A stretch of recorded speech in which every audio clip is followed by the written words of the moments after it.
जिन्नात का चुंगल किस्त नंबर 11। इस बार आने वाले एक से ज़्यादा मालूम हो रहे थे। थोड़ी देर बाद हवालात का दरवाज़ा खुला और 3 सिपाही अंदर आ गए। चल उठ, तुझे साहब ने बुलाया है, इनमें से एक गाली देकर बोला। तुम लोग ठीक नहीं कर रहे हो। मुझे जानते नहीं मैं कौन हूँ? मेरे बड़े भाई साहब वज़ीर आला के करीबी दोस्तों में से हैं। उन्हें जब मालूम होगा कि तुम लोगों ने मेरे साथ क्या सलूक किया है तो तुम सब की शामत आ जाएगी।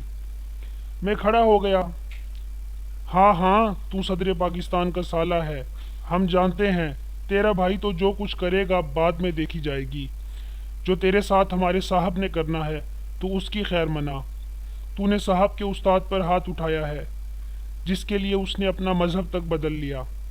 वो उसकी अपने बाप से भी ज़्यादा इज्जत करता है। लगता है तेरी मौत का वक्त आ गया है। साहब तो इतना जालिम है कि मामूली चोर को मार मार कर कब्र में उतार देता है। तूने जुर्म ही बहुत बड़ा किया है बच्चू। एक सिपाही जो उन सब से ज़्यादा चालाक लगता था हंस कर बोला। मैं उनके साथ बाहर निकल आया। वो मुझे लेकर एक बड़े से कमरे में आ गए जहाँ सिर्फ एक कुर्सी के अलावा कुछ न था। हाँ, दीवारों पर अजीबो गरीब किस्म की रस्सियाँ और लाठियाँ लगी हुई थीं। कमरे के वस्त में छत के साथ एक रस्सी लटकी नजर आई। अंदर दाखिल होते ही मैं समझ गया कि यह कमरा थाने का टॉर्चर रूम है। मेरे जहन में पुलिस की रिवायती तफ्तीश के बारे में सुनी सुनाई बातें घूमने लगी। दिल तेजी से धड़क रहा था। 2 सिपाहियों ने मुझे ज़बरदस्ती कुर्सी पर बिठा दिया। तीसरे ने पीछे से आकर मेरी दोनों हाथ एक रस्सी से बांध दिए। इसी तरह दोनों टांगों को कुर्सी के पायों के साथ बांध दिया। कुर्सी फर्श में गड़ी हुई थी। मेरे हिलाने जुलाने के बावजूद ना हिली। मैंने एक बार फिर उनको धमकाया और उन पर कुछ असर ना देखकर उन्हें रकम की ऑफ़र की। मेरी इस बात पर सब ने एक दूसरे की तरफ देखा और एक ने आगे बढ़कर मेरी तलाशी लेने शुरू कर दी। पैंट की जेब से पर्स निकालकर उसे खोला। खुशी से उसके मुंह से किलकारी निकली, क्योंकि पर्स में अच्छी खासी रकम मौजूद थी। उसने मायनी खेज नज़रों से साथियों की तरफ देखा और हंसने लगा। ये सारी रकम तुम रख लो और मुझे यहाँ से जाने दो। मैं वादा करता हूँ कि सिर्फ तुम्हारे थानेदार के खिलाफ कार्रवाई होगी। तुम लोगों को माफ़ी मिल जाएगी, क्योंकि मुझे मालूम है कि तुम सिर्फ उसके हुक्म के ग़ुलाम हो। मैंने उस सिपाही की तरफ देखा जिसने मेरी जेब से पर्स निकाला था। रकम तो वैसे ही हमारी हो गई है, वो हंसा। जहाँ तक तुझे छोड़ने का सवाल है, उसे भूल जा। तेरा भाई कुछ भी कर ले, वो साहब का कुछ नहीं बिगाड़ सकता, क्योंकि साहब का उस्ताद, जिसे थप्पड़ मारकर तूने अपने लिए मौत खरीदी है, बहुत बड़ा जादूगर है। अगर हमने तुझे छोड़ दिया तो वो तेरे बदले में हमें फांसी पर चढ़ा देगा। उसी सिपाही ने जवाब दिया। बाकी दोनों सिपाही खामोशी से एक तरफ खड़े थे। मैं कुर्सी से बंधा बैठा था। उस कमबख्त ने रस्सियाँ इतनी मजबूती से बांधी थीं कि मेरा दुराने खून रुक गया। बाजुओं और टांगों में शदीद दर्द हो रहा था। मैंने एक बार फिर उन्हें समझाने की कोशिश की, लेकिन नतीजा सिफर रहा। थोड़ी देर बाद वो खबीस सूरत थानेदार और साधु कमरे में दाखिल हुए। साधु तो एक तरफ खड़ा हो गया, जबकि थानेदार बिल्कुल मेरे सामने पहुंच गया। उसके हाथ में स्टिक थी।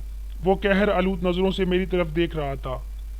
तूने मेरे उस्ताद की बेइज्जती करके बहुत बड़ी गलती की है। उस्ताद जी चाहते तो तुझे एक पल में जहन्नुम में पहुंचा देते, लेकिन इन्होंने देवी से इजाज़त लेना थी, जिसमें थोड़ा वक्त लग गया।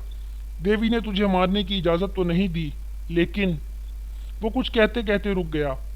उसके चेहरे से जाहिर हो रहा था जैसे वो मेरी मौत की इजाज़त ना पाकर पेचोताप खा रहा है।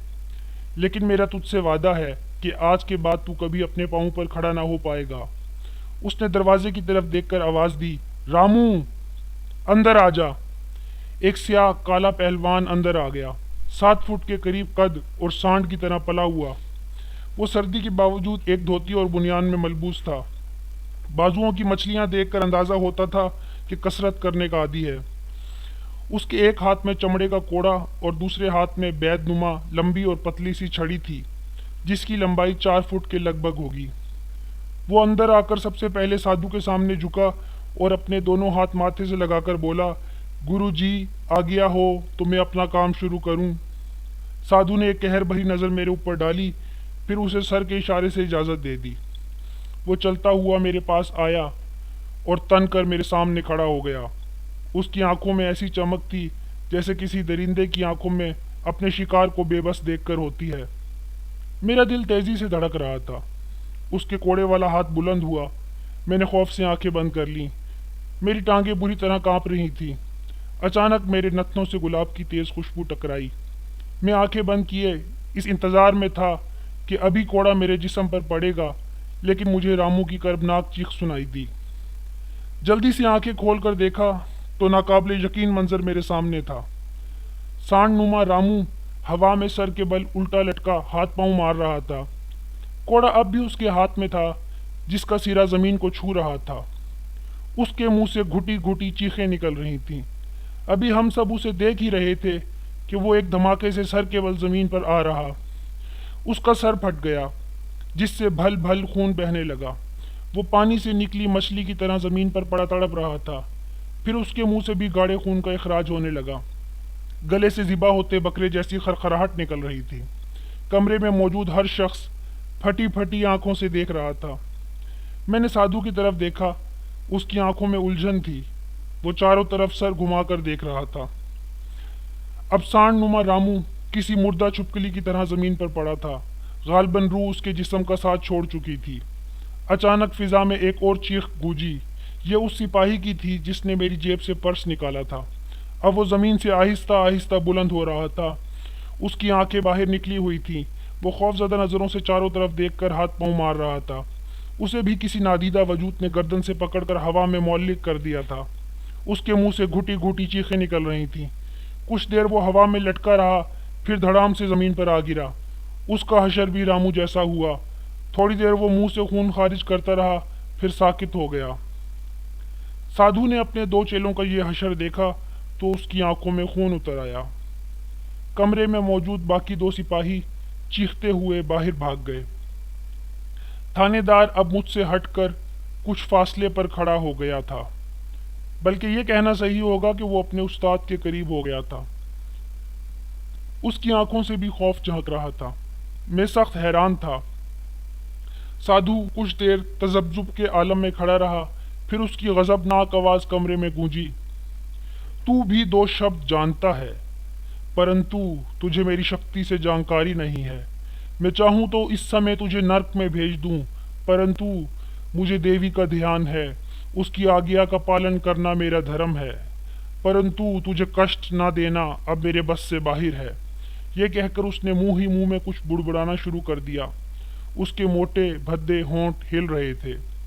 ابھی چند ہی لمحے گزرے تھے کہ میری آنکھوں نے ایک اور حیرتناک منظر دیکھا۔ تھانے دار ہاتھ میں چھڑی لیے ایک طرف کھڑا اپنے استاد کی طرف دیکھ رہا تھا۔ اچانک اس کے ہاتھ سے چھڑی نکلی اور اس کے جسم پر پڑنے لگی۔ چھڑی مارنے والا ہاتھ نظر نہیں آ رہا تھا، لیکن کوئی چھڑی سے تھانے دار کی پٹائی کر رہا تھا۔